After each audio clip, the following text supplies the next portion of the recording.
উত্তরাঞ্চলের কৃষি অর্থনীতিকে চাঙ্গা করতে শুরু হওয়া তিস্তা সেচ প্রকল্পে অনিয়ম, দুর্নীতি ও অব্যবস্থাপনার অভিযোগ উঠেছে। এই প্রকল্প কৃষকদের কাছে হয়ে উঠেছে বাড়তি খরচের কারণ। মঞ্জুরুল আলমের তথ্য ছবিতে ডেস্ক রিপোর্ট।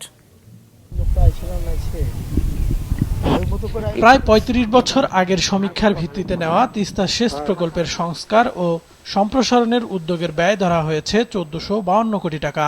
লক্ষ্য ছিল রংপুর, দিনাজপুর ও নীলফামারীর কৃষি অর্থনীতিকে শক্তিশালী করা, কিন্তু বাস্তবে দেখা যাচ্ছে ভিন্ন চিত্র।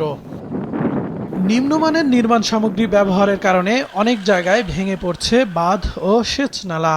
কৃষকদের অভিযোগ, সেচ সুবিধা পাওয়ার কথা থাকলেও অনেক জায়গায় এখন নিজেদের খরচে পাম্প বসিয়ে পানি আনতে হচ্ছে। তো কারেন্টে পানি দেয় না, আমার লাভ নাই কোনো।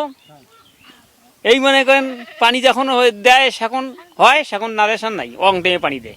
মাটি তো দেয় না, 1 ফুট নিচে ভাসি নিবে আর আস্তে মাটি দিবে 1 ফুট, 1 ফুট মাটি দেয় না। জাঙ্গি গাতনের মতো বলে 2 সাইড দিয়ে ওয়াট গাতিয়ে বলে করা হবে, কিন্তু কোনো নিচেও কোনো রড নাই, উপরে কোনো রড নেই। আমাদের এই পাম্প মোটর দিয়ে 150 বিঘা মাটি পানি দেওয়া হয়।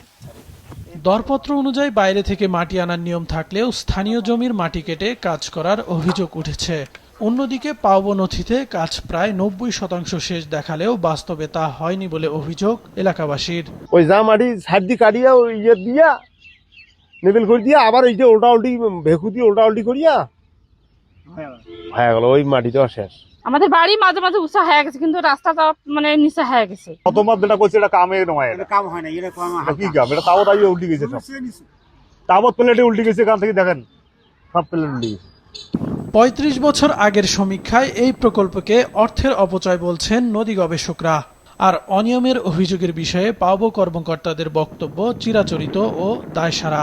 ভাঙন বন্ধ না করে সেচ প্রকল্পের আওতা বৃদ্ধি করার ভেতর দিয়ে একদিকে লক্ষ লক্ষ মানুষের বাড়ি ভেঙে যাওয়ার কর্মসূচি নেওয়া হয় নাই, আর অন্যদিকে তিস্তাকে মেরে সেচ প্রকল্পের আওতা বৃদ্ধি করা হয়েছে। এটা কতখানি বৈজ্ঞানিক, এটা যারা গ্রহণ করেছে তাদেরই উচিত জনসম্মুখে হাজির করা। কিছু জায়গায়, অল্প কিছু জায়গায় দেখা যায় যে বেড লেভেলটা ইরিগেশন লেভেল বেড লেভেল থেকে উঁচু হয়ে যায়, ক্যানেলের লেভেল থেকে। এটা মাঝে মাঝে অল্প কিছু একটা জায়গা, সেসব জায়গায় আমরা চেকডক তৈরি করে পানির লেভেল বৃদ্ধি করে ব্যবস্থা করতেছি, কিংবা সাইফোনের মাধ্যমে পানি প্রবাহিত করতেছি।